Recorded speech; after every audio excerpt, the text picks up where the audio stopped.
నమస్తే, మీరు చూస్తున్న తెలుగు రైతు. నా పేరు హరిప్రసాద్. మనం ఈరోజు జనగాం జిల్లా స్టేషన్ కర్పూర్ మండలంలోని చావల్ గ్రామంలో ఉన్నాం. మనతో పాటు రైతు సత్యరవి గారు ఉన్నారు. వారు గత 14 సంవత్సరాలుగా పశుపోషణలో ఉన్నారు. వారి యొక్క అనుభవాలను అడిగి తెలుసుకుందాం. నమస్తే అండి. నమస్తే. మీరు ప్రారంభించి ఎన్ని సంవత్సరాలు అవుతుంది? 2016 నుండి స్టార్ట్ చేసాం. 2016 నుంచి స్టార్ట్ చేసింది. అంటే అంతకుముందు ఇంకేమైనా 1996లోనే బర్రెలు తీసుకొచ్చి బర్రెలు పెట్టినాయి. బర్రెల్లో మనకు ఇన్కమ్ అనుకోలే, లాస్ వచ్చింది. బర్రెలు బంద్ పెట్టి తదుపరి ఒక్కొక్కటి మినిమం 20 మెయింటైన్ చేసిన. 2006 నుండి స్టార్ట్. ఆవులు అంతకుముందు 10 బర్రెల దాకా బర్రెల మేపి. ఆ 10 బర్రెలు మీరు ఎన్ని సంవత్సరాలు పోషించారు? వాటిని మీరు 10 సంవత్సరాలు 10 సంవత్సరాలు బేదాలు పోషించారు మీరు. తర్వాత ఇక వాటిలో మనకి ఇన్కమ్ పెద్ద అనిపించలేదు. ఇన్కమ్ అనిపించక చిలుకల తిరగడానికి స్థలాలు లేక, మేపడానికి వర్కర్లు దొరకక మొత్తం తీసేసి తర్వాత ఇవి కట్టేసి బిందులు మేపు అని చెప్పి ఒక్కొక్కటి మేము 15 దాకా తీసుకొచ్చాం. మళ్ళీ లేబర్ ప్రాబ్లం ద్వారా లేబర్ దొరకక ఇబ్బందులు ఉన్న వల్ల మళ్ళీ అమ్ముకొని ఇప్పుడు ప్రస్తుతానికి నా ఓన్లో జీతాలు వర్కర్లు నా వరంగా నా రావడం మెయింటైన్ చేస్తాం. మీరు ఒక్కరే స్వతహా చేసుకుంటారా, ఎవరైనా హెల్ప్ తీసుకుంటారా? మీరే సొంతంగా చేసుకుంటారు. మీ పశువులకు సీజన్లో వచ్చే వ్యాధులకు ఏమైనా మీరే చేసుకుంటారా ట్రీట్మెంట్? డాక్టర్ని సంప్రదిస్తారా? డాక్టర్లు సంప్రదించి చాలా వరకు మా సొంత చాలా రోజులు అవుతాం కదా, ఇప్పుడు 14-15 సంవత్సరాల అనుభవం ఉంది కాబట్టి దానికి వ్యవస్థ ఏమైనా కూడా మేమే తీసుకుంటాం. ఒకవేళ మమ్మల్ని ఉంచి కానప్పుడు ఏమైనా నిత్యానికి వచ్చినప్పుడు డాక్టర్ సంప్రదించి డాక్టర్ సలహా మేరకు వేసి వేసి తీసుకొచ్చి మేమే వేసుకుంటాం. అంటే ఇప్పుడు కాలంగా వచ్చే ఏమైనా ఇబ్బందులు కానీ? ప్రస్తుతానికైతే ఇబ్బందులు ఏం లేవు. ఇంతవరకైతే మాకు ఏం జరగలేదు. వ్యాక్సిన్ దాదాపు లోకల్లో డాక్టర్లు వచ్చి వ్యాక్సిన్ వేసిపోతారు. సంవత్సరాలు 2 సార్లు అక్కడ వేసిపోతారు. వ్యాక్సిన్ డాక్టర్లు వచ్చి మీకు ప్రభుత్వం నుంచి ఏమైనా సహకారం లభించిందా? ప్రస్తుతానికైతే మేము లోన్లు తీసుకోలేదు. మా సొంత శక్తితో మేమే సొంత డబ్బులతో కొనుక్కొని మెయింటైన్ చేసుకున్నాం. ఎవరికైతే ప్రభుత్వం ఒక రూపాయి కూడా లభించలేదు. కనీసం గడ్డి అత్తనే ఏం వచ్చింది లేదు. దీర్ఘానన్నా ఏం లేదు. ఇంతవరకు ప్రభుత్వం అయితే ఏం మాకు లభించింది. రూపాయి కూడా మాకు సొంత ఖర్చులతో చేసుకోవడం జరుగుతుంది. అంటే మీరు డైరీ నిర్వహణలో మీరు సంతృప్తిగా ఉన్నారా? అంటే ఇప్పుడు మనకున్న పరిస్థితులను బట్టి సిచ్యువేషన్ ఇప్పుడు మనం వేరే పని చేయలేము, వాళ్ళ చేతికి పోలేము.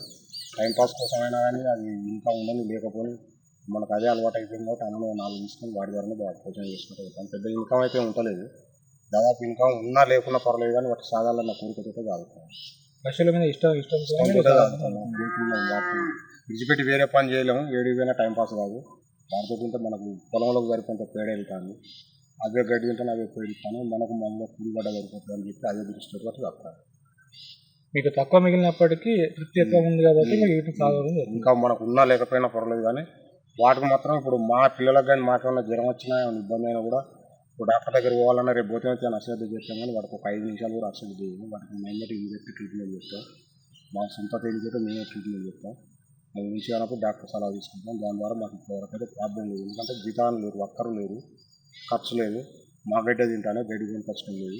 పొలంలో పండింది కాబట్టి మాకు ఇంకా ఉన్నా లేకున్నా నెల పెరుగు 4 పెరుగు 10,000 ఉన్నా చాలు అన్న ఆలోచనతో చేసుకుంటాను. గరిష్టంగా ఒక్క ఆవు ఎన్ని నెలలు పాలిస్తుంది మనకు? దాన్ని మెయింటెనెన్స్ చేసినప్పుడు అది ఆవు మనం వీక్ అయితేనే ఆవు ద్వారా నష్టపోతాం కానీ వీక్ కాకుండా దానికి ఎప్పటికప్పటికి ట్రీట్మెంట్ తీసుకుంటూ దానికి సరిపోయిన పోషక పదార్థాలు అందిస్తే ఆవు ద్వారా నష్టపోవడం ముచ్చట ఉండదు.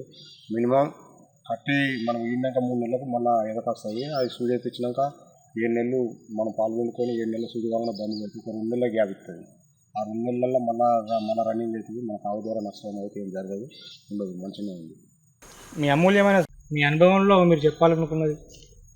మా అనుభవంలో మేము చెప్పాలనుకున్నది ఒకటే ఏంటంటే, వేరే వాళ్ళ దగ్గర పోయి చేయి జాపి వానికి నమస్తే పెట్టుకుంటే వాడిని బతిలాడుకుంటే బ్రతుకుడు కంటే మాకున్న 2-3 ఎకరాల ఒక 4 ఆవులు తీసుకున్నా కూడా అట్లా పెట్టాడు కూడా రవి గారు అని పిలుస్తాను. ఎందుకంటే వీటిని పెంచడం వల్ల విలువ ఉంది, మనకు తృప్తి ఉంది. వాటిని పెంచడం వల్ల విలువ ఉంది. ప్రతి ఒక్కరు ఎంతో చదువుకున్న వాళ్ళు కూడా వీటిలో కత్తాను మధ్యలో వస్తాను, మధ్యలోనే పోతాను. వాళ్ళు ఏంటంటే వాళ్ళు వర్కర్ల మీద ఆధారపడి వస్తాను.